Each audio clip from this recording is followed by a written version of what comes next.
Gracias por continuar con Noticiero Hechos. Esta mañana vamos a hacer un repaso por diferentes situaciones que han ocurrido en este 2020 y que han ocupado amplios espacios en el ámbito informativo. Vamos a conversar con el decano universitario Juan Carlos Fernández, con quien siempre hemos tenido una relación de invitarle para que nos ayude a tratar de entender lo que ha estado ocurriendo en el ámbito político en el país y diferentes situaciones que han aparecido también en el ámbito informativo. Recordemos que el año comenzó con la amenaza de una pandemia que luego se materializó.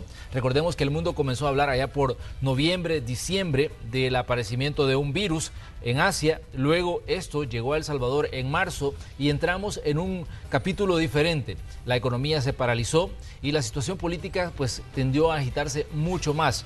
Y además hemos visto un forcejeo constante entre el Ejecutivo y el Legislativo. Uno de los puntos focales de la discusión, los fondos, los estados de emergencia, las situaciones y las decisiones que se han tomado respecto a cómo enfrentar la pandemia. A esto le sumamos que el 2020 es un año preelectoral.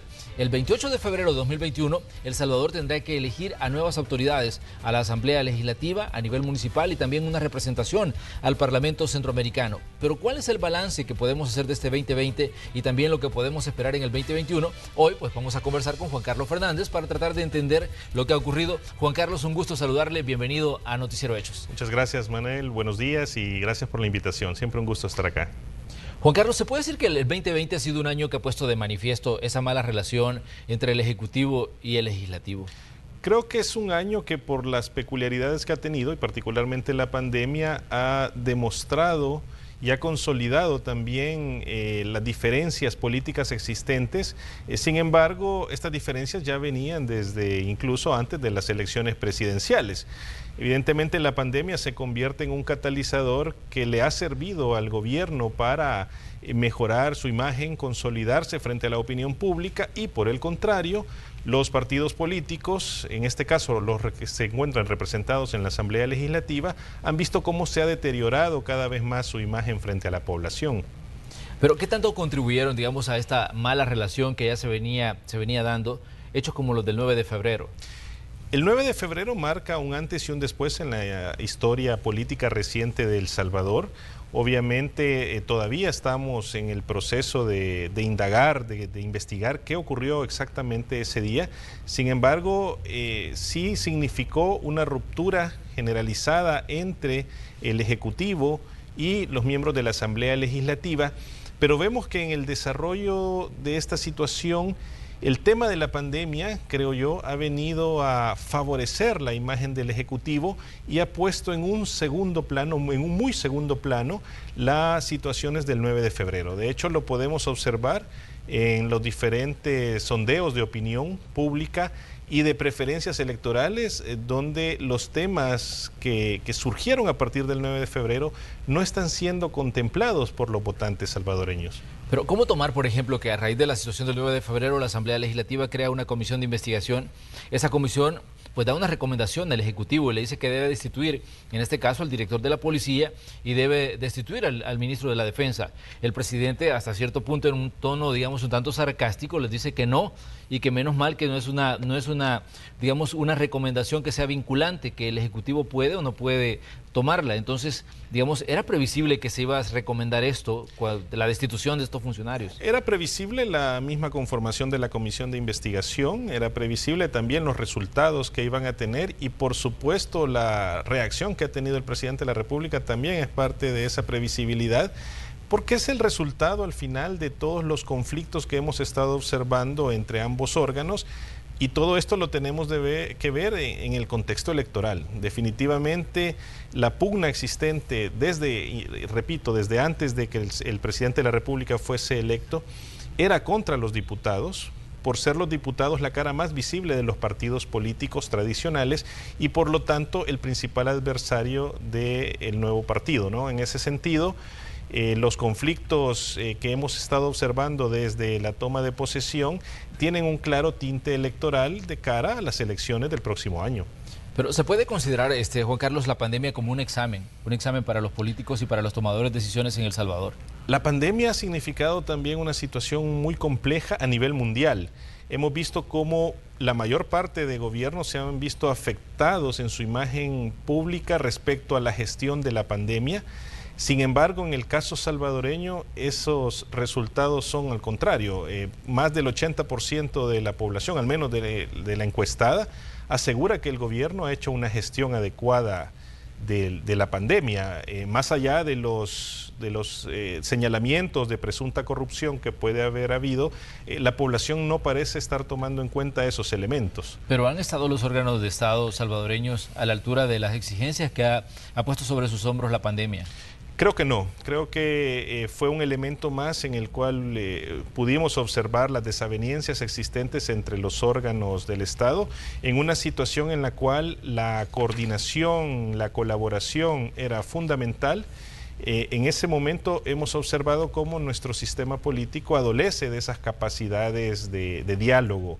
En efecto, afortunadamente la pandemia no nos ha afectado como sí hemos observado en otros países, muy cerca de nosotros incluso, y eso creo que es lo que ha venido a beneficiar al gobierno. Por eso insisto, la pandemia y cómo se ha gestionado me parece que ha sido muy favorable para la opinión pública del gobierno y ha dejado en un segundo plano sucesos como los del 9 de febrero.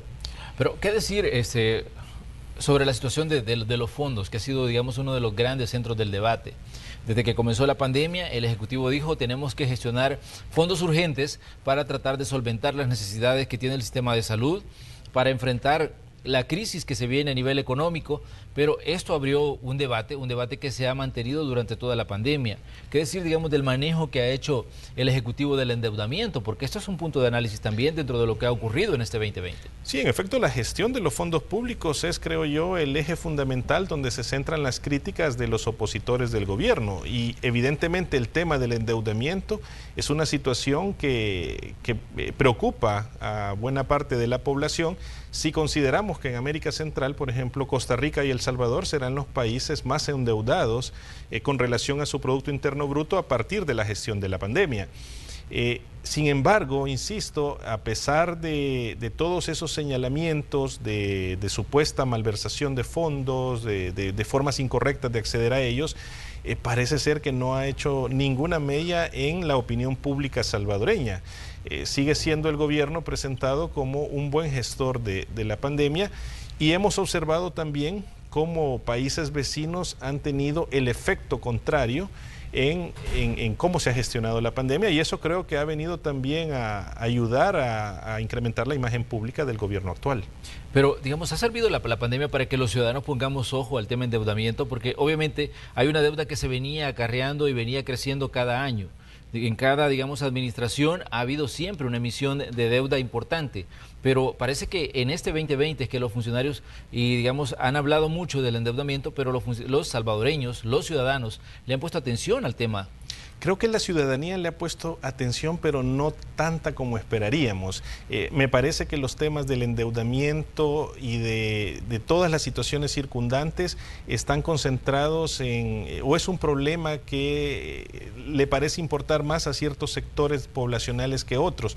Me parece que, y ahí también ha sido un logro importante del marketing político del gobierno actual, es cómo otras situaciones han cabido o han tenido cabida en la opinión pública, por ejemplo, el tema de la seguridad pública.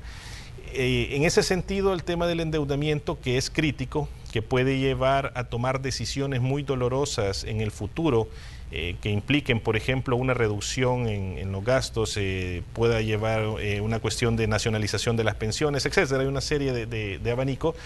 No es una situación que a priori al salvadoreño común parece importarle como debería de importarnos esa situación. Muy bien, hay elementos importantes, el manejo que hace la Asamblea Legislativa de todo el debate, porque también decíamos, para bailar se necesitan dos y en este caso para debatir se necesita también la presencia, en este caso, del órgano legislativo.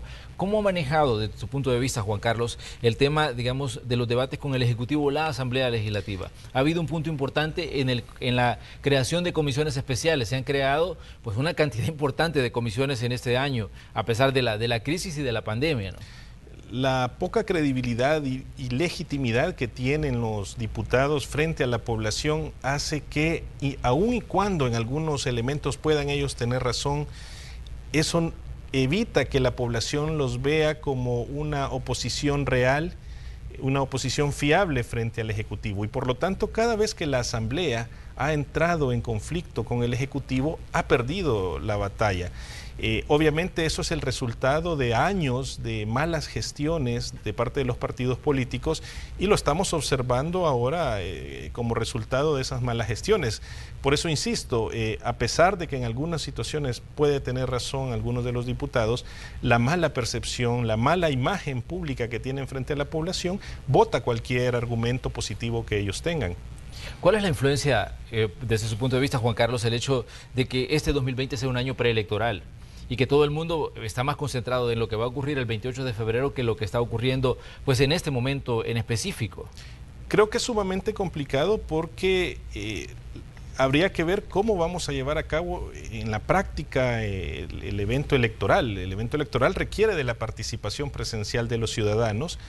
Hemos visto cómo ha surgido una nueva cepa en el Reino Unido que se estima es un 70% más contagiosa que la original. Y por lo tanto es muy posible que haya nuevas olas de contagios entre la población y eso, me temo, puede llegar a afectar el desarrollo de las elecciones. Yo esperaría que el Tribunal Supremo Electoral esté contemplando este escenario que parece ser muy factible que se presente y por lo tanto deberán de estar contemplándose medidas sanitarias para llevar a cabo el evento electoral. Creo que suspenderlo sería muy negativo para El Salvador y por lo tanto tiene que velarse porque el evento pueda desarrollarse con las garantías legales necesarias también para que goce de legitimidad frente a la población. Ya que estamos hablando del tema electoral, una de las interrogantes es qué puede ocurrir con los vaticinios que dan los sondeos de opinión.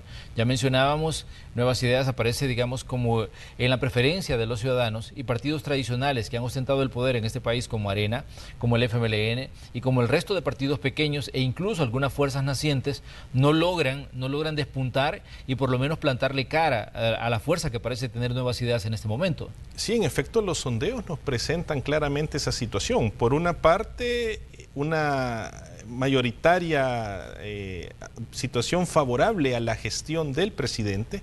Eso creo que es importante plantearlo. Es la figura de él la que está generando todos esos elementos positivos y eso se extrapola a Nuevas Ideas. La población prefiere a este instituto político y el segundo lugar suele estar 40, 50 puntos abajo. Es una situación que lo que nos muestra es un escenario en el cual muy probablemente Nuevas Ideas obtenga un número importante de diputados que pueda llegar incluso a mayorías simples o calificadas.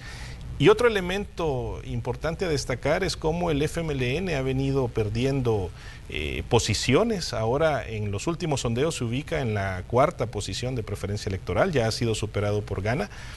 Y otro elemento también es que los nuevos partidos políticos no logran tampoco calar en el electorado. Me parece que la propuesta de ellos es vista como más de lo mismo. Entonces creo que por esa razón no logran ellos permear dentro de las preferencias electorales. Hay hasta cierto punto una desconfianza en lo que puede representar de que Gana y Nuevas Ideas tengan una fuerza, digamos, sin precedentes en la Asamblea Legislativa. Muchos de los que analizan la situación dicen, miren, no es normal que un presidente acumule tanto poder, pero se puede decir, bueno, pero es el legislativo, pero es, digamos, una caja de resonancia importante de las decisiones que toma, en este caso, el Ejecutivo. Y hay una desconfianza ahí respecto a lo que se dice de lo que puede pasar, digamos, con una fuerza importante de Gana y Nuevas Ideas en el órgano legislativo. La historia política nos ha demostrado que nunca es positivo que el poder se concentre en una sola persona o en un grupo de estas personas, porque puede llevar a situaciones en las cuales se tomen decisiones que no favorezcan a las mayorías. Y por lo tanto es un temor válido que tienen algunos sectores. Sin embargo, insisto, a tenor de los últimos resultados de los sondeos de opinión, no parece ser un temor que tenga la población. La población está tan cansada de los políticos tradicionales y tan a favor de la gestión que ha estado realizando el presidente, que más allá, insisto, de algunas situaciones que se pueden plantear, errores cometidos en la gestión, la población sigue endosando su favoritismo hacia el señor presidente e incluso aquel porcentaje que suele andar entre 22-25% de la población que no dice o no se ha manifestado por quién votar, difícilmente vote por los partidos tradicionales. Si observamos en los sondeos, las diferencias siempre entre Nuevas Ideas y el resto de partidos superan los 40 puntos porcentuales. ¿Se podría decir que el 28 de febrero es una prueba de sobrevivencia para algunas fuerzas políticas? Es una prueba de sobrevivencia para algunas fuerzas, definitivamente, pero más bien es un plebiscito de la gestión del presidente y al parecer lo está ganando.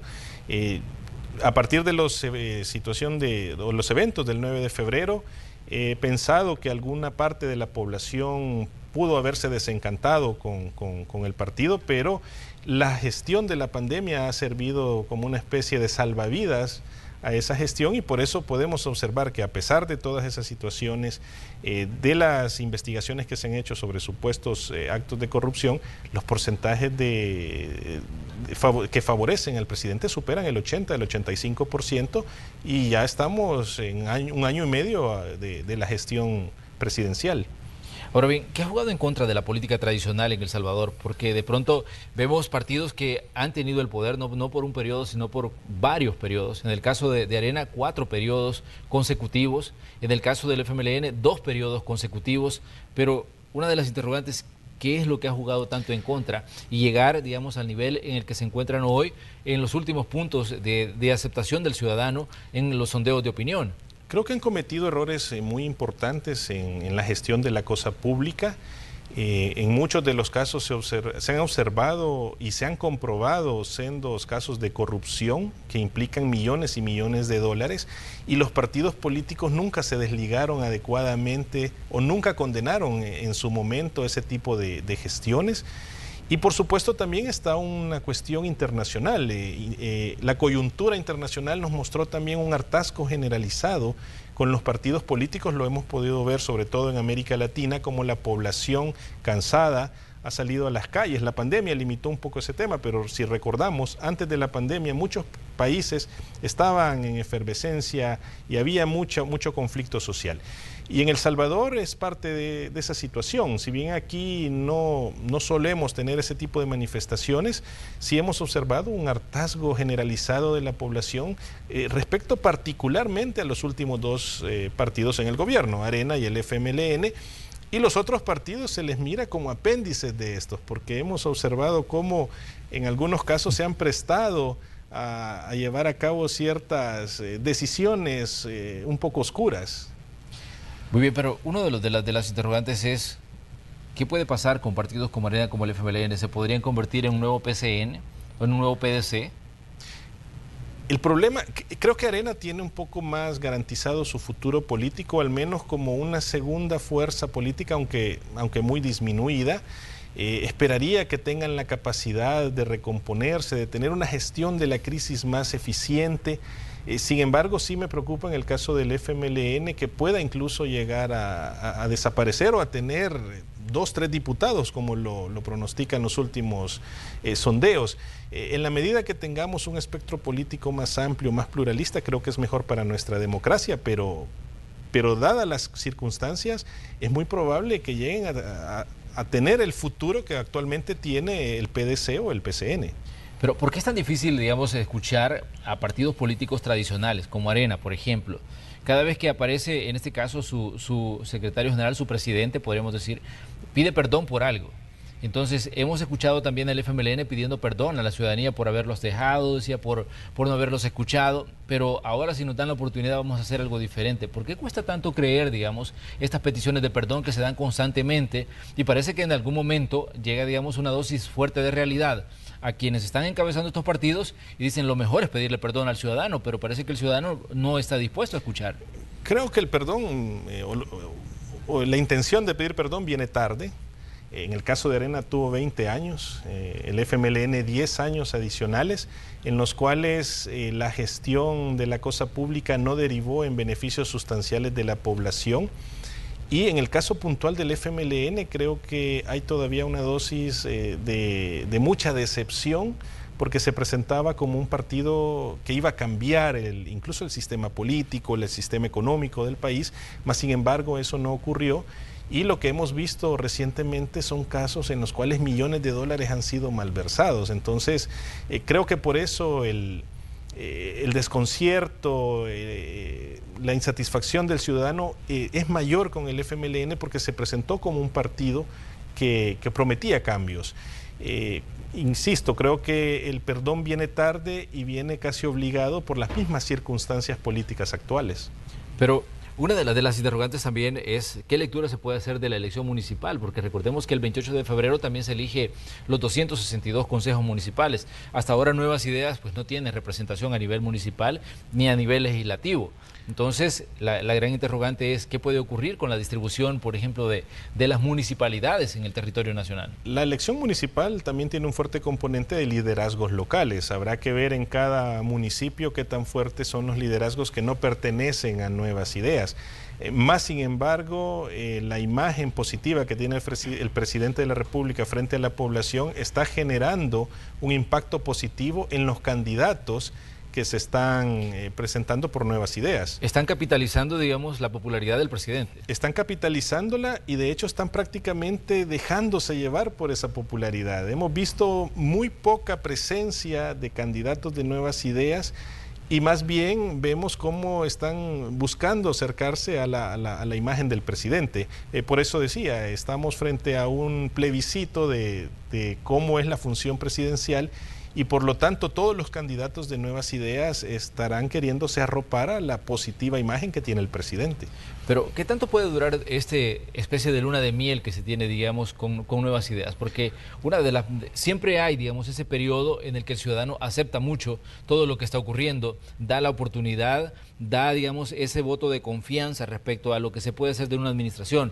Pero sabemos que esto no implica un periodo de tiempo determinado. En determinado momento concluye también. Yo creo que Nuevas Ideas tiene que verse en el espejo del FMLN. Decía antes que el FMLN se planteó como un partido que iba a cambiar muchas cosas en beneficio de la población y por lo tanto Nuevas Ideas también ahora se presenta como algo nuevo, como algo que viene a mejorar las condiciones sociales de la familia salvadoreña. Por lo tanto, y como todo parece indicar, el ciudadano está confiando en Nuevas Ideas, le otorgará un poder inédito en la historia política de El Salvador, solo comparable con la Planadora Verde a mediados de los 80, pero en este caso ese enorme poder que se le está otorgando implicará que el ciudadano esté con mayores esperanzas y con más expectativas de que los cambios se generen de manera rápida.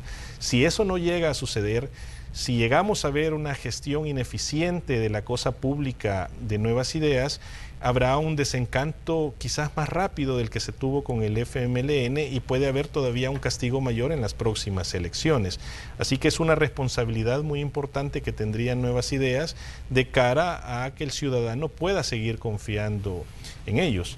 Pero ¿qué tanto ha jugado en contra el hecho de que estas fuerzas políticas como Arena y como el FMLN sigan tratando de echar mano de figuras que ya estuvieron, digamos, en los 20 años del gobierno, que estuvieron durante largos periodos en la Asamblea Legislativa y que sigan siendo, digamos, las caras de los partidos? Porque esto es otro punto. La gente exige, digamos, digamos, a cierto momento una renovación y vemos que esa renovación en la política salvadoreña es muy, pero muy lenta.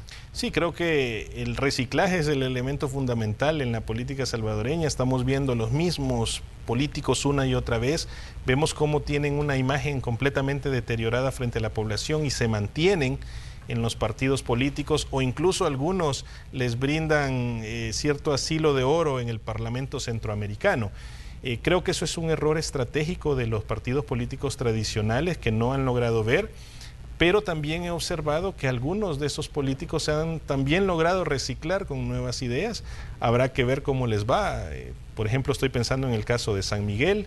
Si a pesar de que el candidato de Nuevas Ideas vaya arropado por esa bandera, tendrá la capacidad de derrotar al alcalde actual, porque aun y cuando vaya por Nuevas Ideas, ya sabemos cuál es el pasado político que él ha tenido. Entonces, yo esperaría que los partidos políticos en general, Nuevas Ideas, el FMLN y Arena, vean la necesidad de renovar todos sus cuadros políticos, porque de no hacerlo les está generando el daño que actualmente observamos. ¿Qué tan importante es la formación de nuevos cuadros políticos en El Salvador? Porque de pronto también vemos, hay gente muy, pero muy joven que, digamos, esa juventud le puede jugar en contra en determinado momento. Sí, evidentemente los partidos políticos también tienen que formar ideológicamente a sus cuadros, porque el hecho de que sea joven no significa automáticamente que sea mejor, ni mucho menos una persona mayor es automáticamente descalificable por serlo. Claro. Por lo tanto, los partidos políticos creo que han fallado en la conformación ideológica, en el buen sentido, claro está, de cuáles son sus principios, sus valores y cómo los transmiten a sus cuadros. Si no, veamos cómo Arena ha tenido tantos problemas en ese sentido en cuanto a disidentes, falta de espacios para renovarse, y cómo le ha venido pasando factura en las diferentes legislaturas. Creo que la formación política en El Salvador es débil, es muy débil de parte de los partidos políticos. Muy bien, vamos a hacer una pequeña pausa comercial, pero ya regresamos con más de esta conversación con Juan Carlos Fernández, que nos acompaña hoy en el espacio de la entrevista. Siga con nosotros, volvemos enseguida.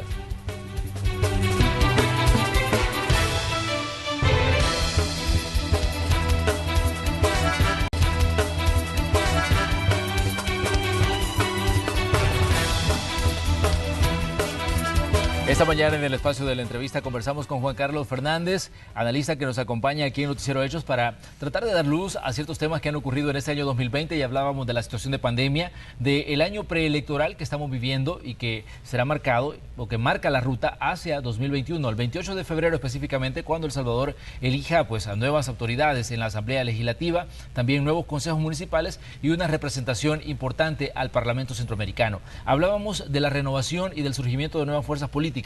Juan Carlos, ¿por qué no han logrado despuntar, tal vez de la forma que lo ha hecho Nuevas Ideas, partidos como Nuestro Tiempo o partidos como Vamos, que ya viene picando piedra durante un buen tiempo, pero que no logra, digamos, encontrar esa ruta que le permita llegar a la simpatía ciudadana? Creo que estas dos asociaciones políticas, a pesar de que tienen cuadros muy valiosos, creo que es importante reconocerlo, en ambos partidos políticos, se siguen presentando como el partido político tradicional. Y por lo tanto la ciudadanía lo ve como eso, como la misma forma de... Más de lo mismo. Más de lo mismo, y por lo tanto no ven en ellos una alternativa viable para poder depositar sobre ellos la confianza. Así que sí creo que, por ejemplo, en el caso de Nuestro Tiempo ha tratado de establecerse como un partido que va contra la corrupción, ha puesto denuncias frente al Tribunal de Ética Gubernamental. Vemos en el caso de Vamos también que tienen, insisto, buenos cuadros políticos, pero se presentan en un envase que la población considera tradicional y es más de lo mismo, ¿no? Ahora bien, ¿qué representa para el Tribunal Supremo Electoral organizar los comicios? Primero, en medio de una situación de pandemia. Segundo, con una presión impresionante que tenemos a través de las diferentes fuerzas políticas y una expectativa de parte del ciudadano. Esto pone, digamos, al Tribunal Supremo Electoral en una situación un tanto complicada. Es un reto titánico el que se le presenta por el mismo tema de la pandemia, ¿no? Lo decía al principio, nuestras elecciones requieren de la presencialidad, tenemos que movilizarnos, ir a un centro de votación y ejercer nuestro derecho al sufragio. Y por lo tanto eso ya implica una nueva forma de organizarlo para evitar las aglomeraciones a las que estábamos acostumbrados a ver en los eventos electorales. Pero además el tribunal también, y esto es como siempre en todas las elecciones, se le cuestiona que no es un árbitro imparcial por la misma conformación política que tiene. Creo que estamos en un momento en el cual es prudente, es necesario repensar cómo es la conformación del Tribunal Supremo Electoral para que se convierta precisamente en el árbitro que debe ser. Reconocemos también que en las últimas elecciones, a pesar de que siempre se ha denunciado que hay indicios de fraude, nunca se ha demostrado tal cosa. El Tribunal Supremo Electoral se ha mostrado muy eficiente a la hora de organizar las elecciones. Esperemos que continúe de esa manera. Creo que esa es la fortaleza que tiene la organización logística de las elecciones. Creo que su debilidad es precisamente la conformación política del mismo. Ahora bien, una de las interrogantes que surge también, Juan Carlos, en medio de toda esta situación que ha ocurrido en este 2020 es las figuras que acompañaron al presidente en su equipo, que formaban parte, digamos, del equipo de gobierno, del gabinete. de pronto un buen número se van a buscar puestos a la Asamblea Legislativa.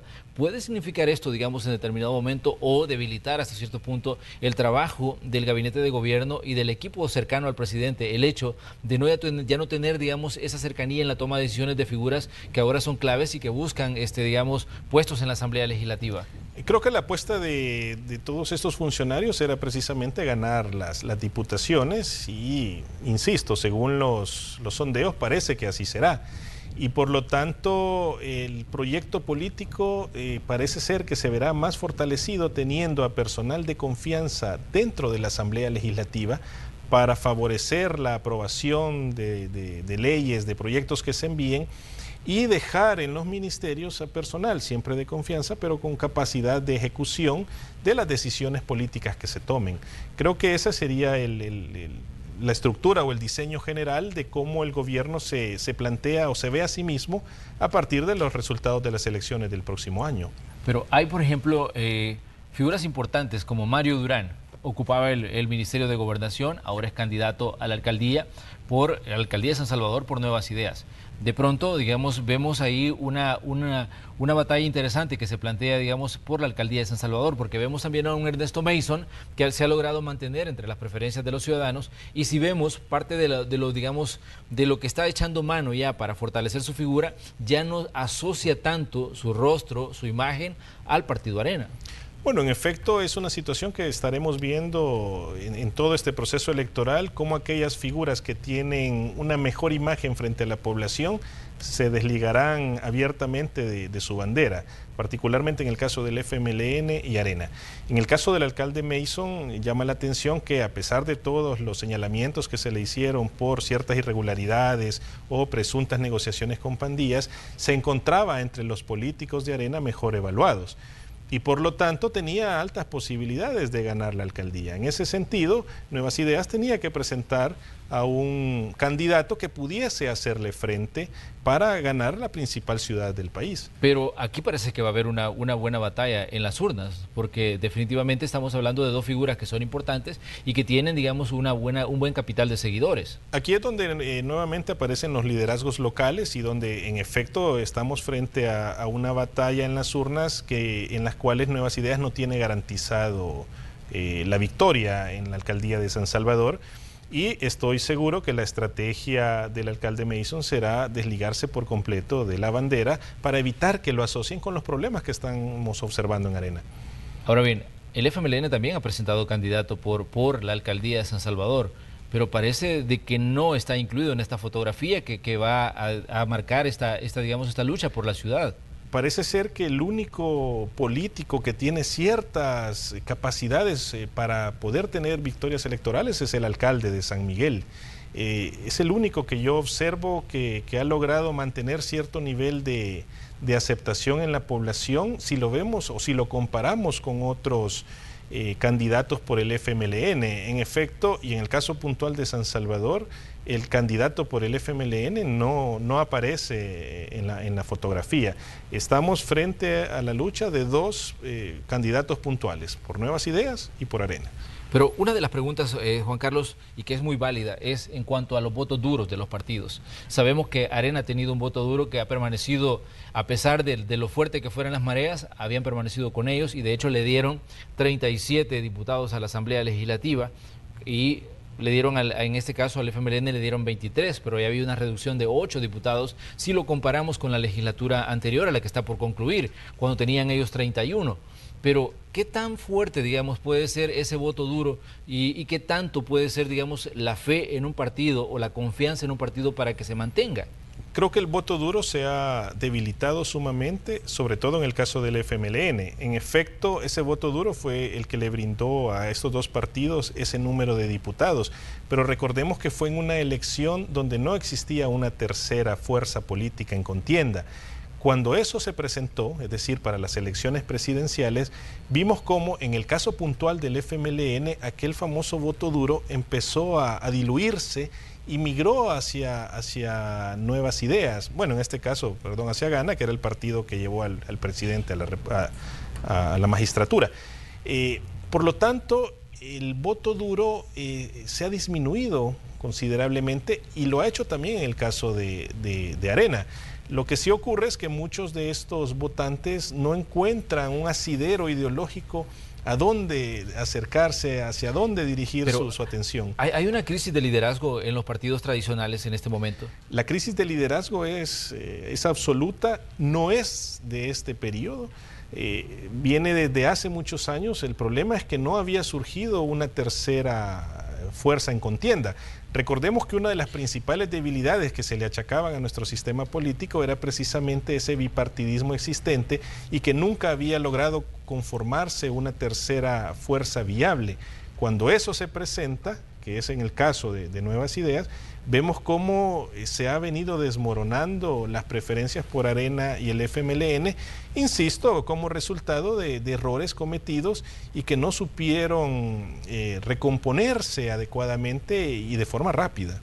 Porque vemos la figura del presidente del partido Arena, que hasta ahora no logra despuntar, digamos, ante la opinión pública. Es una figura hasta cierto punto ausente digamos, de muchos debates que se han dado en cuanto a una cantidad importante de temas en este 2020. En el caso de Óscar Ortiz, bueno, fue una situación un tanto complicada para que él fuera elegido secretario general, pero incluso dentro del mismo partido se decía que habían fuerzas que le impedían, digamos, ejercer todo el liderazgo que el partido necesitaba.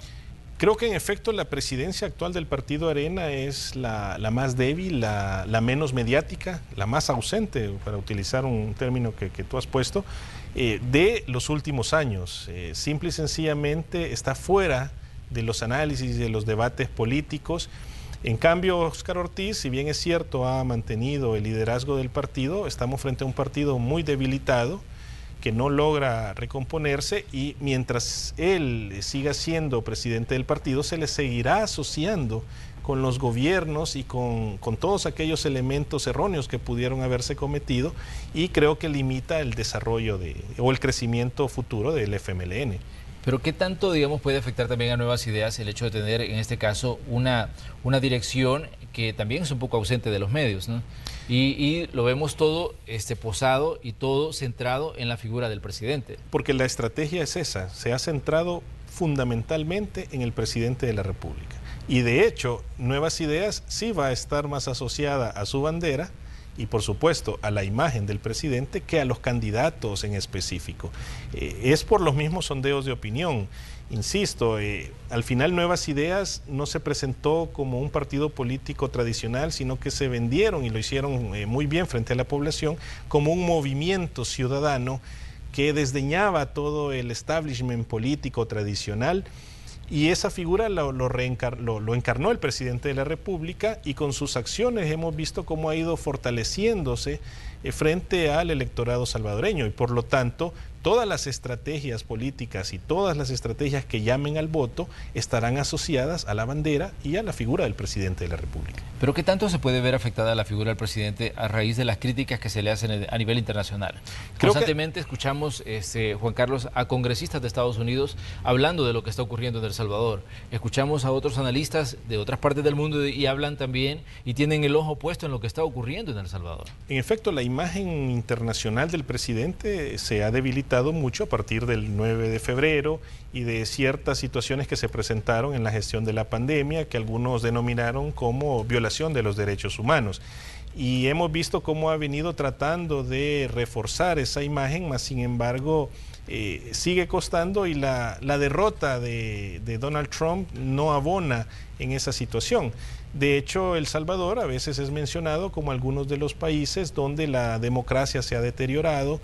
Nos ponen, por ejemplo, junto con Hungría, Polonia u otros países similares o en América Latina, y es ahí donde presumo que el presidente tendrá que enfilar sus baterías de cara a mejorar su imagen frente a la comunidad internacional. Hemos visto algunos intentos de eso, al menos a nivel centroamericano, como las ayudas que se enviaron a Guatemala o a Honduras, claro, las ofertas que se hicieron a Costa Rica, como la idea es irse planteando como un nuevo líder a nivel centroamericano y después reforzar su imagen en el extranjero. Será complicado por las situaciones que se han venido desarrollando porque ahora es el Partido Demócrata el que gobierna los Estados Unidos y por lo tanto establecerá nuevos condicionamientos para la relación bilateral.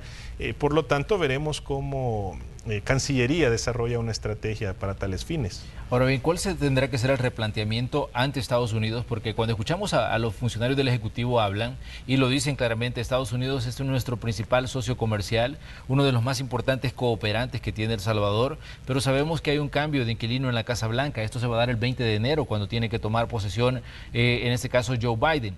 Sabemos que el presidente Trump fue claro en cuanto a su oposición a las estrategias de migración que había tenido Estados Unidos.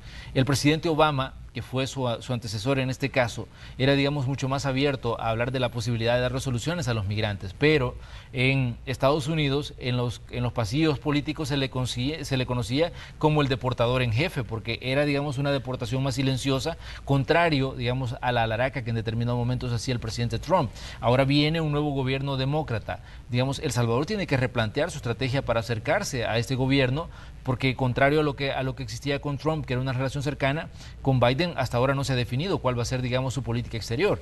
Sí, en efecto, era claro que el acercamiento político era con Donald Trump y por lo tanto la derrota de este implica hacer un replanteamiento estratégico de la relación entre ambos gobiernos. En materia migratoria, a pesar de que sea Biden quien haya ganado, no creo que se den un retroceso a los logros alcanzados. Creo que Donald Trump fue bastante eficiente estableciendo un muro, no en su frontera, sino que en el Triángulo Norte, y hemos visto una reducción importante en el número de personas que migran hacia Estados Unidos.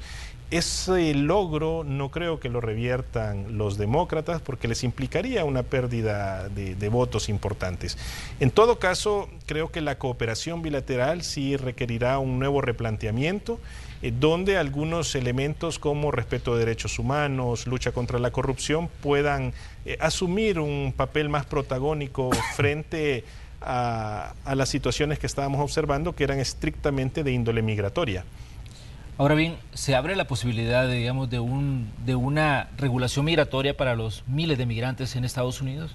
Creo que es muy complicado. En Estados Unidos, recordemos que a pesar de que Biden haya ganado las elecciones, estamos hablando de que cerca del 48% del electorado votó por Trump. Son cerca de 77 millones de personas.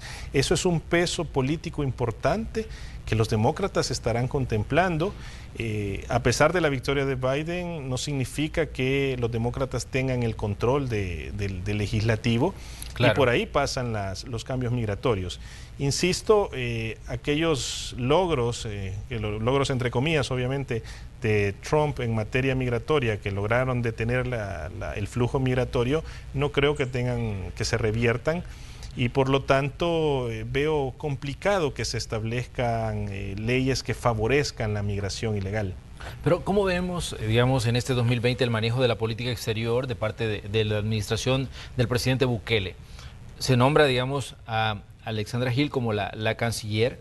De pronto vemos que la Asamblea Legislativa también estaba interesada en que se le llevara por apremio por el tema de lo que ocurrió con la pandemia, pero en general, ¿cómo podríamos analizar el manejo de la política exterior de parte de esta funcionaria que es clave, digamos, en el gabinete del presidente Bukele? Creo que la política exterior se basó en un acercamiento directo con Donald Trump. Creo que a nivel centroamericano fue el que más éxito tuvo en acercarse a Trump, a pesar de todas las diatribas e insultos que él profería a estos países. Y me parece que la victoria de Biden posiblemente no estaba entre los cálculos del gobierno y ahora que es una realidad concreta tendrá que replantearse. Y está obligada la Cancillería a hacerlo porque en efecto la relación con Estados Unidos es la relación más importante que tiene El Salvador en términos económicos, sociales y políticos, y por lo tanto habrá que establecer buenas relaciones con el gobierno de Biden. Muy bien, es el 20 de enero específicamente cuando toma posesión el nuevo inquilino de la Casa Blanca. El presidente Trump todavía no ha aceptado la derrota, pero ya es un hecho de que el 20 de enero pues llega alguien a sustituirle en el manejo de una de las potencias más importantes del planeta. Hablamos de los Estados Unidos. Bien, esto ha sido la entrevista. Gracias, Juan Carlos, por acompañarnos esta mañana. Definitivamente que siempre es importante escuchar las reflexiones que se pueden hacer sobre un año tan difícil como ha sido este 2020. Sí, este año ha sido histórico y así pasará, ¿no? en los libros de historia. Y es una oportunidad precisamente para ver la fortaleza de nuestros sistemas democráticos. Muy bien, Juan Carlos, le esperamos en el 2021 ya para que podamos seguir analizando lo que ocurre en El Salvador y sobre todo pensando en que tenemos a las puertas un proceso electoral en el que habrá mucha tela que cortar y muchas cosas que analizar. Así es que le esperamos en el nuevo año, Juan Carlos, aquí para que nos acompañe en Noticiero Hechos. Muchas gracias, Manuel. Siempre un gusto. Bien, nosotros vamos a una pequeña pausa comercial, pero le invitamos a que siga informándose con Noticiero Hechos. Regresamos con más información. Continúe con la Red Salvadoreña de Medios.